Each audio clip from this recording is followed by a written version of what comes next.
फिर से स्वागत है यूपी के सभी लेखपालों का हमारे एनालिसिस के यूट्यूब चैनल पर। यहाँ पर आज हम लोग डे 3 में बात करेंगे भूमि बंदोबस्त और भूमि पैमाइश से।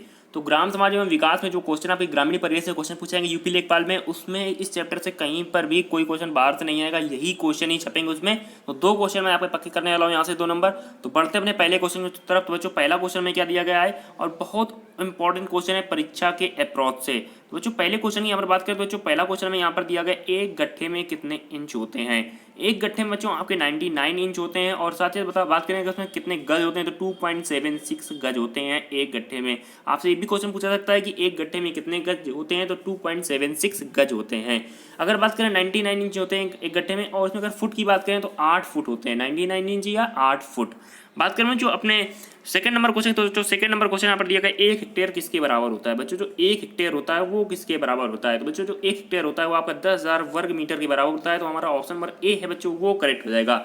एक हेक्टेयर की बच्चों बात करें तो एक हेक्टेयर में आपको जो पक्के बीघे होते हैं वो 3.93 या 3.95 होते हैं। तो क्या होते हैं बच्चों 3.95 या 3.93 आपके पक्का बीघा होता है एक हेक्टेयर में। बात करो जो एक धुर की, आपको मैं बता दूं कि बच्चों जो एक धुर होता है उसमें आपका जो एक धुर होता है वो किसके बराबर होता है। तो जो एक धुर होता है वो आपका 20 गट्ठा के बराबर होता है। तो ऑप्शन बी है जो बच्चों वो करेक्ट हो जाएगा। बात करें बच्चों हम लोग अपने फोर्थ नंबर क्वेश्चन, तो जो फोर्थ नंबर क्वेश्चन यहाँ पर दिया गया है विषवांशी को अन्य किस नाम से जाना जाता है। तो विषवांशी को बच्चों एक अन्य नाम से जाना जाता है, वो है एक कंचवांशी। तो ऑप्शन ए बच्चों वो करेक्ट हो जाएगा। बात करें जो 5 नंबर क्वेश्चन, तो बच्चों 5 नंबर क्वेश्चन यहाँ पर हमें दिया गया है एक एकड़ में कितना बीघा या कच्चा होता है। तो एक एकड़ में बच्चों कितना बीघा और कच्चा होता है। तो 1.62 बीघा जो होता है वो होता है। तो ऑप्शन बच्चों जो डी है वो करेक्ट हो जाएगा आपका 5 नंबर क्वेश्चन बच्चों। और आपका जो सेकंड नंबर क्वेश्चन दिया गया ऐसे ही क्वेश्चन से पूछे जा सकते हैं कि एक हेक्टेयर में कितने पक्का बीघा होता है। तो 3.93 भी ऑप्शन में दिया जा सकता है और 3.95 भी ऑप्शन में दिया जा सकता है। तो पक्का बीघा बच्चों एक हेक्टेयर में 3.93 और 3.95 होता है। इसी तरह बच्चों 5 नंबर भी क्वेश्चन आपको दिया गया एक एकड़ में कितना कच्चा बीघा होता है। तो आपका 1.62 बीघा होता है। तो ऑप्शन जो डी है वो करेक्ट हो जाएगा। बात करें जो 6 नंबर जो क्वेश्चन, तो जो 6 नंबर क्वेश्चन दिया गया इजारेदारी व्यवस्था, इजारेदारी व्यवस्था को किस गवर्नर जनरल के शासनकाल में शुरू की गई थी। बहुत इंपॉर्टेंट क्वेश्चन है कि बच्चों जो इजारेदारी व्यवस्था थी वो किस गवर्नर जनरल के शासनकाल में शुरू की गई थी। तो वो शुरू की गई थी बच्चों वारेन हेस्टिंग्स के काल में। तो ऑप्शन जो सी है करेक्ट हो जाएगा। और इसकी जो शुरुआत हुई थी 1772 ईस्वी में। तो ये भी याद कर लीजिए इजारेदारी व्यवस्था की शुरुआत 1772 ईस्वी में वारेन हेस्टिंग्स के समय में हुई थी। इन्होंने क्या किया था कि भू राजस्व पद्धति लागू की थी, इसे इजारेदारी प्रथा के नाम से भी जाना जाता था बच्चों। बात करें बच्चों हम लोग अपने 7 नंबर क्वेश्चन, तो जो 7 नंबर क्वेश्चन यहाँ पर दिया गया है कि स्थायी बंदोबस्त किस कमेटी की सिफारिश पर लाया गया। तो जो स्थायी बंदोबस्त है वो किस कमेटी की सिफारिश पर लाया गया था। वो लाया गया था सर जॉन रोज की अध्यक्षता वाली कमेटी में। तो ऑप्शन में जो बी है वो करेक्ट हो जाएगा। जो स्थायी बंदोबस्त की कमेटी किस सिफारिश में लाया गया था तो सर जॉन सोर की अध्यक्षता वाली कमेटी में लाया गया था। इसी में अगर बात करें आपको बता दें कि 1790 के अनुरूप 10 वर्षीय लगान की व्यवस्था की गई थी इस कमेटी में, जो 1793 में स्थायी बना दिया गया था बच्चों। तो ये स्थायी बंदोबस्त के नाम से भी इसको जाना जाता है। तो कारण स्थायी बंदोबस्त की जो कमेटी बनी थी वो बनी थी सन जॉन सोर की अध्यक्षता वाली कमेटी। बात करें जो 8 नंबर क्वेश्चन, तो जो 8 नंबर क्वेश्चन यहाँ पर हमें दिया गया है निम्नलिखित में से कौन सी भू क्षेत्रफल मापन की अंतरराष्ट्रीय इकाई है। तो भू क्षेत्रफल मापन की जो अंतरराष्ट्रीय बच्चों इकाई क्या है तो हेक्टेयर है आपकी अंतरराष्ट्रीय भू मापन स्तरीय इकाई। तो ऑप्शन से जो बी है वो करेक्ट हो जाएगा। और जितने जो नए बच्चे हमसे जुड़े हों तो वीडियो को लाइक जरूर कर दिया करें, उससे मुझे मोटिवेशन मिलता है नेक्स्ट वीडियो बनाने के लिए। और नए बच्चे चैनल को जो सब्सक्राइब जरूर कर दिया करिए और अपने दोस्तों तक भी वीडियो को शेयर कर दिए ताकि उन लोगों को भी इस चीज़ का फायदा मिल सके। आपको पूरे यूट्यूब में कहीं नहीं भटकना पड़ेगा, इससे ही आपकी ग्रामीण परिवेश की पूरी तैयारी हो जाएगी। बात करें बच्चों अगले क्वेश्चन की, तो अगला क्वेश्चन यहाँ पर दिया गया है, तो बच्चों 11 नंबर क्वेश्चन यहाँ पर दिया कि भारत में सूर्यास्त का नियम कब लाया गया था। तो बच्चों जो भारत में सूर्यास्त का बच्चों जो नियम था वो आपका आया था 1794 में। तो सूर्यास्त का जो नियम था वो 1794 में आया था। तो ऑप्शन नंबर बी है वो करेक्ट हो जाएगा। इसमें थोड़ी सी स्टोरी मैं आपको बता दूं कि 1793 में बंगाल रेगुलेशन के बेस में 1794 ईस्वी में सूर्यास्त जो कानून था उसको लाया गया था। इससे इस बात का निश्चित किया गया था कि अगर कोई जमींदार जिला कलेक्टर के पास भू राजस्व की रकम को जमा नहीं करता है तो उसकी पूरी जमींदारी नीलाम हो जाती थी बच्चों। तो जो सूर्यास्त का जो नियम लाया गया था वो 1794 में लाया गया था। तो बहुत इंपॉर्टेंट क्वेश्चन है 11 नंबर। अपने साथ बच्चों कॉपी पेन लेकर जरूर बैठा करिए, जिससे आपको जो मैं टिक कराता जाऊँ क्वेश्चन उनको आप जरूर टिक कर लिया करिए। बात करें जो 12 नंबर क्वेश्चन, तो जो 12 नंबर यहाँ पर क्वेश्चन दिया गया हमें कि रैयतवाड़ी व्यवस्था का खाका किसने तैयार किया था। तो जो रैयतवाड़ी व्यवस्था का जो खाका तैयार किया था वो तैयार किया था अलेक्जेंडर रीड ने। तो जो अलेक्जेंडर रीड ने आपका खाका तैयार किया था किसका, रैयतवाड़ी व्यवस्था का। तो बच्चों रैयतवाड़ी व्यवस्था जो थी अलेक्जेंडर रीड ने लागू की थी इसको।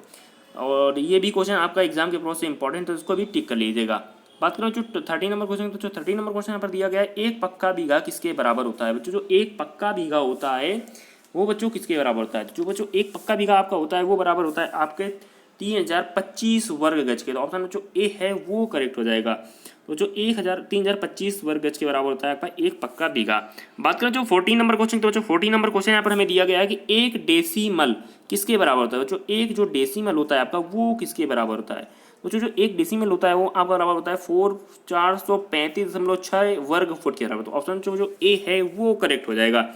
बात करें जो एक चैन या छोटी जरीब किसके बराबर होती है। तो बच्चों जो एक चैन या छोटी जरीब होती है वो किसके बराबर होती है, वो बराबर होती है आपके 66 फीट।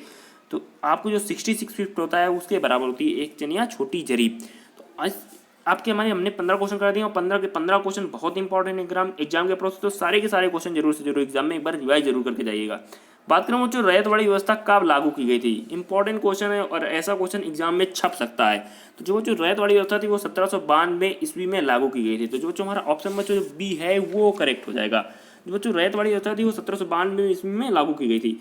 तो बात करें बच्चों अपने 17 नंबर क्वेश्चन, तो 17 नंबर क्वेश्चन यहाँ पर दिया गया है कि 17 नंबर में पूछा गया कि एक बिस्वा में कितने वर्ग फुट होता है। तो बच्चों एक बिस्वा में आपका कितना वर्ग फुट होता है, तो एक बिस्वा में आपको होता है 1361.25 वर्ग फुट। तो 1361.25 फुट। तो ऑप्शन नंबर जो डी दिया गया है वो करेक्ट हो जाएगा।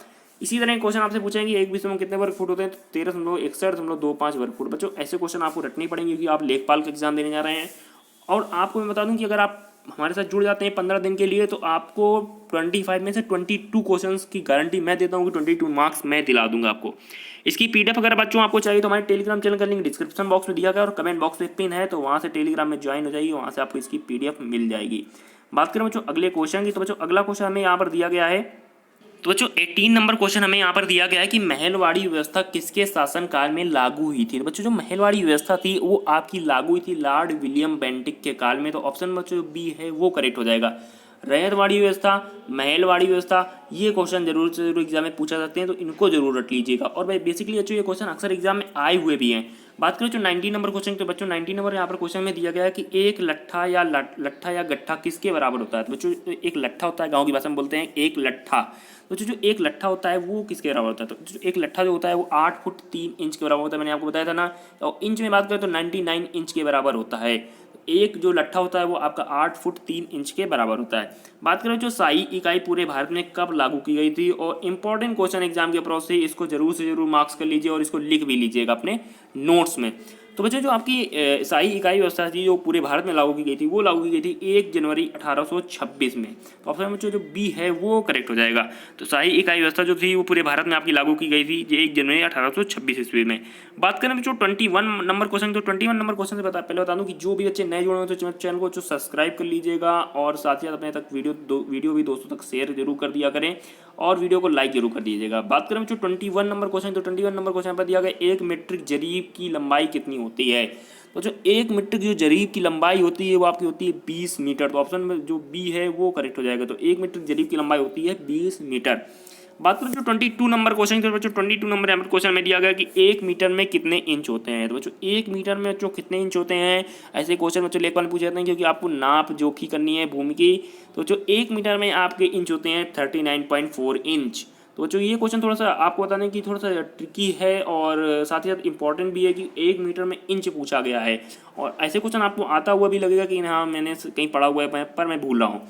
बात करें बच्चों 23 नंबर क्वेश्चन, तो 23 नंबर क्वेश्चन यहाँ पर दिया गया 1 हेक्टेयर में कितना पक्का बीघा होता है। तो बच्चों 1 हेक्टेयर में कितना पक्का बीघा होता है। तो 3.95 या 3.93 पक्का बीघा होता है। अभी आपको मैंने पीछे ही बताया था कि 1 हेक्टेयर में आपका 3.95 या 3.93 पक्का बीघा होता है। और ऐसे ही क्वेश्चन आपके एग्जाम में पूछे जाएंगे। तो वहाँ पर 3.95 भी दिया सकता है, 3.93 भी दिया सकता है, दोनों एक साथ नहीं दिए जाएंगे।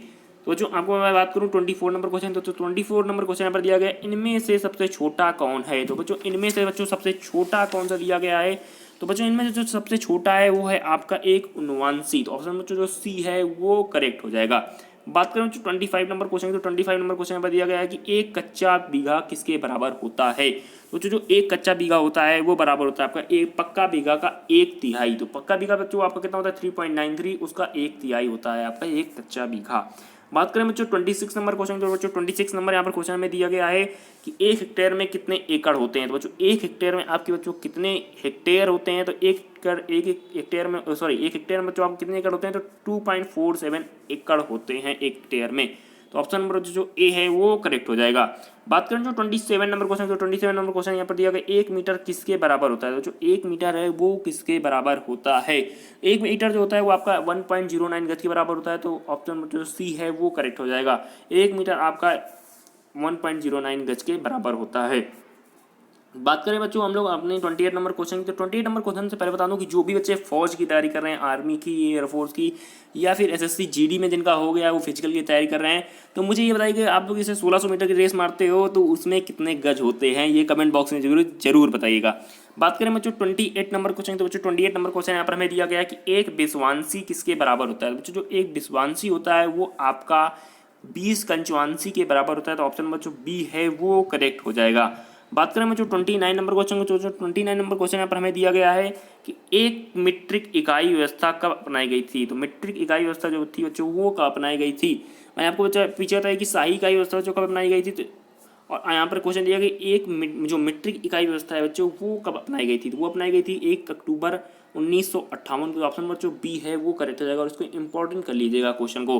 बात करें जो 30 नंबर क्वेश्चन, तो जो 30 नंबर क्वेश्चन यहाँ पर हमें दिया गया है कि 1 मील में कितने गज के बराबर होते हैं। तो जो 1 मील होता है, 1 मील जो बच्चों आपका होता है वो कितने गज के बराबर होता है। तो 1 मील आपका 1760 गज के बराबर होता है। तो ऑप्शन बच्चों सी है वो करेक्ट हो जाएगा। बात करें बच्चों अगर हम अपने नेक्स्ट क्वेश्चन यानी 31 नंबर क्वेश्चन, तो 31 नंबर क्वेश्चन पर दिया गया है कि निम्नलिखित में से सबसे बड़ा कौन है।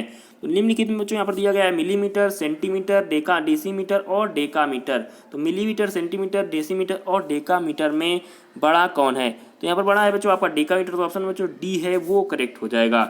जो भी बच्चे नए जुड़े हुए चैनल को सब्सक्राइब कर दीजिएगा, वीडियो को लाइक जरूर कर दिया करें और अपने दोस्तों तक वीडियो को शेयर कर दीजिए। इसकी पीडीएफ टेलीग्राम चैनल पर मिल जाएगी, उसका लिंक हमारे डिस्क्रिप्शन बॉक्स और कमेंट बॉक्स में पिन किया गया है। बात करें बच्चों अपने अगले क्वेश्चन, तो अगला क्वेश्चन यहाँ पर दिया गया है।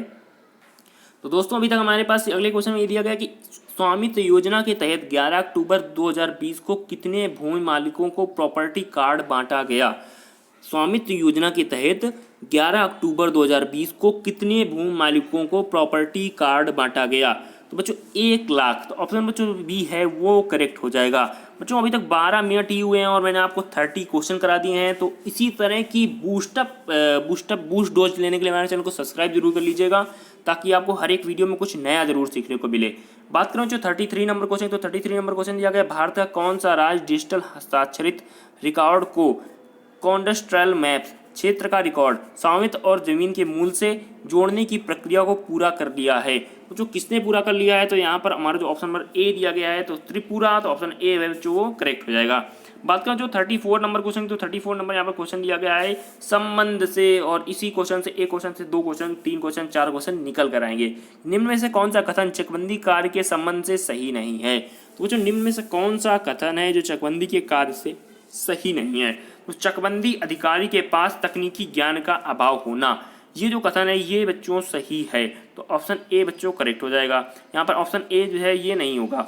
बात करें जो सेकेंड नंबर दिया गया है अधिकारी वर्ग का पक्षपात पूर्ण व्यवहार, ये भी नहीं होगा। बात करें उसी नंबर, तो चकबंदी अधिकारी का चकबंदी के प्रति प्रयत्नशील रहना, ये भी गलत हो जाएगा। चकबंदी के भूमि स्वामी का एवं कृषक संतुष्ट ना होना, तो ऑप्शन जो डी दिया गया है वो सही हो जाएगा। बात करें बच्चों 35 नंबर क्वेश्चन, तो 35 नंबर क्वेश्चन यहाँ पर दिया गया है देश के लगभग कितने प्रतिशत गांवों ने मानचित्र के वास्तविक समय का अध्ययन करना शुरू कर दिया है।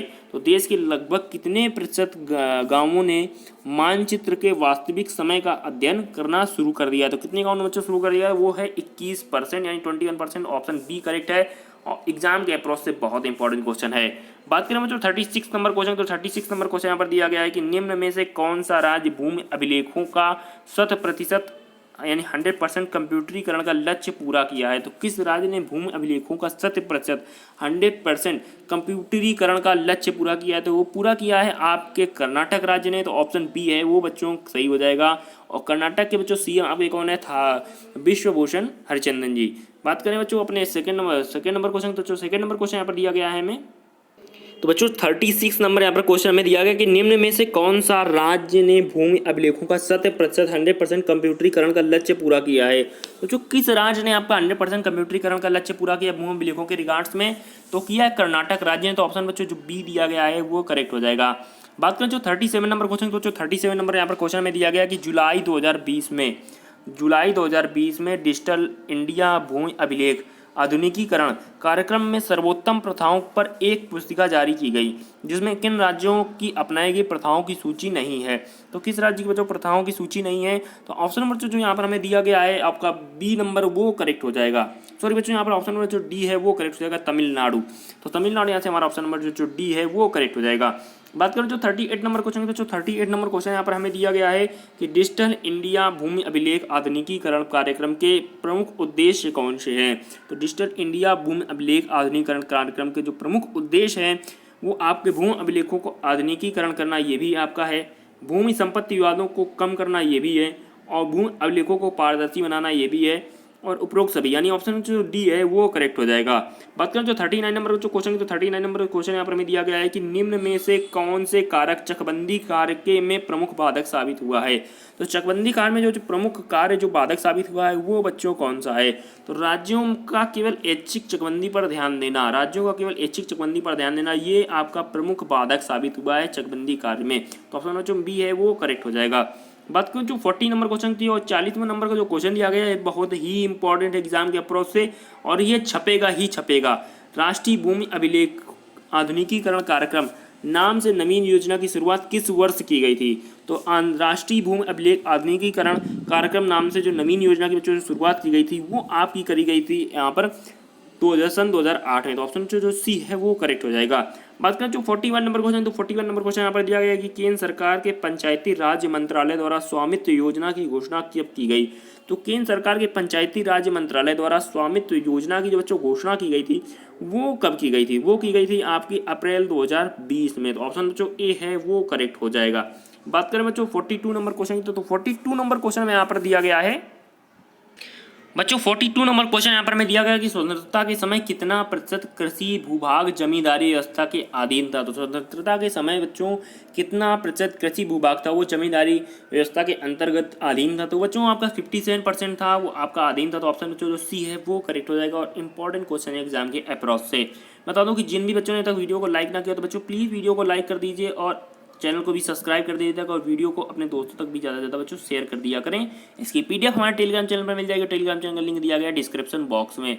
बात करें जो 43 नंबर क्वेश्चन, तो 43 नंबर क्वेश्चन पर हमें दिया गया कि भूमि सुधार उपायों अथवा भूमि सुधार नीतियों के किन कारणों से प्रभावकारी साबित नहीं हुई है। तो भूमि सुधार उपायों अथवा भूमि सुधार नीतियों किन कारणों से बच्चों प्रभावकारी साबित नहीं हुई है।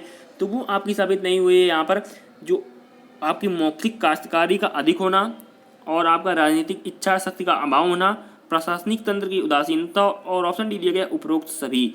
मुझे आपको एक ट्रिक बता दूं कि जिसमें आप कभी क्वेश्चन गलत नहीं करेंगे। वो ट्रिक ये है कि जब भी कोई क्वेश्चन दिया गया और उसमें उपरोक्त सभी दिया गया हो तो वही आपका उपरोक्त सभी वाला ऑप्शन 98% सही होता है। तो इसमें 98% में आप रिस्क ले सकते हैं ऑप्शन डी को टिक करके। बात करें जो 44 नंबर क्वेश्चन, तो 44 नंबर यहाँ पर क्वेश्चन दिया गया कि वर्ष 1972 की नीति के तहत एक फसल वाली सिंचित भूमि के संबंध में कितना भूमि निर्धारित की गई है। वर्ष 1972 की नीति के तहत एक फसल वाली सिंचित भूमि के संबंधों में कितनी भूमि निर्धारित की गई है। तो बच्चों आपकी जो 27 एकड़ भूमि है वो निर्धारित की गई है। तो ऑप्शन जो सी है वो करेक्ट हो जाएगा। बात करें जो 45 नंबर क्वेश्चन, तो 45 दिया गया भूमि अभिलेखों का नवीकरण किस पंचवर्षीय योजना में प्रारंभ किया गया था। तो भूमि अभिलेखों का नवीकरण है बच्चों वो किस पंचवर्षीय योजना के तहत प्रारंभ किया था, वो किया गया था 7वीं पंचवर्षीय योजना के तहत। ऑप्शन जो बी है वो करेक्ट हो जाएगा। बात करें जो 46 नंबर क्वेश्चन, तो जो 46 नंबर क्वेश्चन दिया गया है भू जोतों की चकबंदी से आशय होता है। तो भू जोतों की चकबंदी से बच्चों क्या आशय होता है, वो आशय होता है आपका गांव के बिखरे खेतों को एक जगह मिलाना। तो ऑप्शन जो सी है वो करेक्ट हो जाएगा। भू जोतों की चकबंदी का आशय होता है गाँव के बिखरे खेतों को एक साथ मिला देना। बात करें जो 47 नंबर क्वेश्चन, तो बच्चों 47 नंबर क्वेश्चन पर दिया गया है कि वर्ष 1957 में ग्राम दान आंदोलन देश के किस क्षेत्र में प्रारंभ हुआ था। तो वर्ष 1957 में ग्राम दान आंदोलन देश के किस क्षेत्र में जो प्रारंभ हुआ था। तो जो आपका ग्राम दान आंदोलन था वो बच्चों प्रारंभ हुआ था आपके तेलंगाना डिस्ट्रिक्ट में। तो ऑप्शन जो बी है वो करेक्ट हो जाएगा। बात करें जो 48 नंबर क्वेश्चन, तो 48 नंबर क्वेश्चन दिया गया है कि भूमि अभिलेखों का नवीकरण योजना के किन कारणों से पूर्ण प्रगति नहीं प्राप्त कर सकी। तो 48 नंबर क्वेश्चन दिया गया कि भूमि अभिलेखों का नवीकरण योजना के किन कारणों से पूर्ण प्रगति प्राप्त नहीं कर सकी। तो वो प्राप्त नहीं कर सकी थी आधारित संरचना की कमी, प्रशासन एवं पारदर्शिता का अभाव और प्रशासनिक दक्षता का अभाव। तो ऑप्शन नंबर जो डी दिया गया उपरोक्त सभी वो सही हो जाएगा। तो जो आपका जो 47 नंबर क्वेश्चन मैंने अभी कराया हुआ है कि वर्ष 1957 में ग्राम दान आंदोलन किस देश के किस क्षेत्र में प्रारंभ हुआ था। तो तेलंगाना डिस्ट्रिक्ट में प्रारंभ हुआ था और इंपॉर्टेंट क्वेश्चन है, छपेगा ही छपेगा आपका ये क्वेश्चन। बात करें जो 49 नंबर क्वेश्चन, तो बच्चों 49 नंबर क्वेश्चन में यहाँ पर दिया गया है कि 49 नंबर की सर्वप्रथम बड़ौदा में चकबंदी अधिनियम किस वर्ष पारित किया गया था। तो वर्ष सर्वप्रथम बड़ौदा में चकबंदी अधिनियम बच्चों जो था वो आपका पारित किया गया था सन 1920 में। तो ऑप्शन नंबर जो बी है वो करेक्ट हो जाएगा और इंपॉर्टेंट क्वेश्चन है, इसको भी टिक कर लीजिएगा। बात करें जो 50 नंबर क्वेश्चन, तो जो 50 नंबर क्वेश्चन यहाँ पर दिया गया है कि निम्न में से किन कारणों से भूदान की सफलता सीमित रही। तो भूदान की जो बच्चों सफलता थी वो किन कारणों से सीमित रही थी। तो वो सीमित रही थी आपकी जुताई योग्य भूमि का विवरण ना होना। जुताई योग्य भूमि का विवरण ना होने की वजह से आपके जो भूदान की जो सफलता सीमित रही थी। तो ऑप्शन जो सी है वो करेक्ट हो जाएगा। बात करें बच्चों हम लोग 51 नंबर क्वेश्चन, तो बहुत ही इंपॉर्टेंट क्वेश्चन है, इसको टिक जरूर कर लीजिएगा क्योंकि यही क्वेश्चन आपके एग्जाम में छपने वाला है कि भूदान आंदोलन किस वर्ष प्रारंभ हुआ था। तो जो भूदान आंदोलन था वो आपका प्रारंभ हुआ था हमारे 1951। तो ऑप्शन जो ए है वो करेक्ट हो जाएगा। तो भूदान आंदोलन आपका किस वर्ष प्रारंभ हुआ था। तो 1951 में प्रारंभ हुआ था। वीडियो को लाइक कर दीजिए और दोस्तों की वीडियो को अपने शेयर कर दीजिए। बात करते हैं बच्चों 52 नंबर क्वेश्चन, तो 52 नंबर क्वेश्चन यहाँ पर दिया गया है। 52 नंबर क्वेश्चन यहाँ पर बच्चों में दिया गया कि भूदान आंदोलन किसके नेतृत्व में शुरू किया गया था। तो बच्चों भूदान आंदोलन था वो बच्चों शुरू किया गया था आपकी विनोबा भावे के नेतृत्व में। तो ऑप्शन ए है वो बच्चों करेक्ट हो जाएगा। और भूदान आंदोलन की शुरुआत 1951 में हुई थी। तो 51 और 52 दोनों ही पढ़ के जाइएगा, दोनों में से एक क्वेश्चन जो 51 है वो छपेगा ही छपेगा। बात करें जो 52 नंबर क्वेश्चन, तो सॉरी 53 नंबर क्वेश्चन, तो 53 नंबर क्वेश्चन दिखा है भूमि सुधार के विषय में किस सूची से संबंधित। तो बच्चों जो भूमि सुधार है वो किस सूची के अंतर्गत आता है। तो भूमि सुधार है वो बच्चों आपका आता है राज्य सूची के अंतर्गत। ऑप्शन ए सी है बच्चों वो करेक्ट हो जाएगा। इंपॉर्टेंट क्वेश्चन है, इसको भी लिख लीजिएगा। बात करें जो 54 नंबर क्वेश्चन, तो 54 नंबर क्वेश्चन यहाँ पर दिया गया तमिलनाडु के 12 महल में रैयतवाड़ी व्यवस्था को कितने वर्षों के लिए लागू किया गया था। तो तमिलनाडु के 12 महल में रैयतवाड़ी व्यवस्था को कितने वर्षों के लिए बच्चों लागू किया गया था। लागू किया था आपके 10 वर्षों के लिए। ऑप्शन बी है वो बच्चों करेक्ट हो जाएगा। बात करें बच्चों हम लोग 55 नंबर क्वेश्चन, तो 55 नंबर क्वेश्चन यहाँ पर दिया गया है निम्न में से कौन सा भूमि सुधार के उद्देश्यों में शामिल है। तो निम्न में से कौन सा है जो बच्चों भूमि सुधार के उद्देश्यों में शामिल है। तो आर्थिक असमानता को दूर करना, काश्तकार सुरक्षा करना और भूमि स्वामित्व प्रदान करना, ये तीनों को तीनों शामिल। तो ऑप्शन जो डी दिया गया उपरोक्त सभी वो सही हो जाएगा। बात करें 56 नंबर क्वेश्चन, तो इंपॉर्टेंट क्वेश्चन है 56 की 1793 में स्थायी बंदोबस्त व्यवस्था किस प्रांत में लागू नहीं की गई थी। तो 1793 ईस्वी में स्थायी बंदोबस्त जो व्यवस्था थी बच्चों किस प्रांत में आपकी लागू नहीं की गई थी। तो आपकी जो अवध था वहां पर लागू नहीं की गई थी। तो ऑप्शन जो बी है वो करेक्ट हो जाएगा। बात करें जो 57 नंबर जो क्वेश्चन थी, 57 नंबर क्वेश्चन यहाँ पर दिया गया सीमांत जोत श्रेणी में कितना भूमि क्षेत्र शामिल पाया जाता है। सीमांत जोत श्रेणी में कितना भूमि क्षेत्र शामिल पाया जाता है। तो बच्चों शामिल पाया जाता है आपका 1 हेक्टेयर से कम। तो ऑप्शन जो ए है वो कम हो जाएगा। और 1 हेक्टेयर बच्चों कितने पक्के बीघे होते हैं। तो 3.93 या 3.95 3.93 या 3.95 पक्के बीघे होते हैं। बात करें जो 58 नंबर क्वेश्चन, तो 58 नंबर क्वेश्चन बताइए काश्तकारी व्यवस्था में पट्टेदार किसानों के प्रमुख वर्ग निम्न में से कौन नहीं थे। तो काश्तकारी व्यवस्था में पट्टेदार किसानों के प्रमुख वर्ग बच्चों निम्न में जो नीचे दिए गए कौन कौन नहीं थे। तो पढ़ते हैं तो स्थायी काश्तकार, सामान्य काश्तकार, इच्छाहीन काश्तकार और ऑप्शन डी दिया गया उप काश्तकार। तो बच्चों प्रमुख वर्ग कौन कौन से बच्चों नहीं थे। तो बच्चों प्रमुख वर्ग थे आपके सामान्य काश्तकार के। तो ऑप्शन बच्चों बी है वो करेक्ट हो जाएगा। बात करें जो 59 नंबर क्वेश्चन की, और 59 नंबर क्वेश्चन भी एग्जाम के अप्रोच से इंपॉर्टेंट है। तो जमींदारी व्यवस्था ब्रिटिश भारत में कितने प्रतिशत भूभाग पर लागू थी। तो जमींदारी व्यवस्था जो थी वो ब्रिटिश कितने प्रतिशत भूभाग पर जो लागू थी वो लागू थी आपकी 19% भूभाग पर। तो ऑप्शन जो बी है वो करेक्ट हो जाएगा। बात करें जो 60 नंबर क्वेश्चन, तो 60 नंबर क्वेश्चन यहाँ पर दिया गया कि भूमि सुधार के आशय होता है। तो बच्चों भूमि सुधार से बच्चों क्या आशय होता है। तो भूमि संबंधों का नियोजन, जोतों के स्वामित्व का पुनर्वितरण, जोतों का पुनर्गठन और ऑप्शन डी है उपरोक्त सभी। तो ऑप्शन डी है बच्चों वो करेक्ट हो जाएगा। बात करें जो 61 नंबर क्वेश्चन, तो 61 नंबर क्वेश्चन यहाँ पर में दिया गया है कि कौन सा अंग्रेज अधिकारी महलवाड़ी व्यवस्था को लागू करने का प्रस्ताव लाया था। और इंपॉर्टेंट क्वेश्चन कि कौन सा अंग्रेज अधिकारी था वो आपकी महलवाड़ी व्यवस्था को लागू करने का अधिकार लाया था। वो लाए थे आपके हॉल्ट मैकिन्स। तो ऑप्शन जो बी है वो करेक्ट हो जाएगा। और आपसे ऐसे ही क्वेश्चन पूछेंगे। क्वेश्चन नंबर दिया गया वर्तमान समय में कितना अधीन प्रतिशत कृषि भूभाग चकबंदी व्यवस्था के अधीन है। तो जो कितना प्रतिशत भूभाग है वो चकबंदी व्यवस्था के अधीन है। तो 49% बच्चों जो ऑप्शन डी है वो करेक्ट हो जाएगा। और इंपॉर्टेंट क्वेश्चन एग्जाम के अप्रोच से, तो इसको भी टिक कर लीजिएगा। इस तरह की वीडियोस के लिए चैनल को सब्सक्राइब कर दीजिएगा बच्चों, वीडियो को लाइक जरूर कर दिया करें। और इसकी पीडीएफ हमारे टेलीग्राम के टेलीग्राम का जो चैनल है उसका लिंक हमारे डिस्क्रिप्शन बॉक्स और कमेंट बॉक्स में पिन है, तो उससे जाके ज्वाइन हो जाइए, वहाँ से आपको इसकी पीडीएफ मिल जाएगी। और आपको वीडियो कैसा लगा कमेंट बॉक्स में जरूर बताइएगा। इसी तरह की वीडियोस के लिए चैनल को सब्सक्राइब कर लीजिएगा। मिलते हैं हम लोग अपनी नेक्स्ट वीडियो में, तब तक के लिए जय हिंद।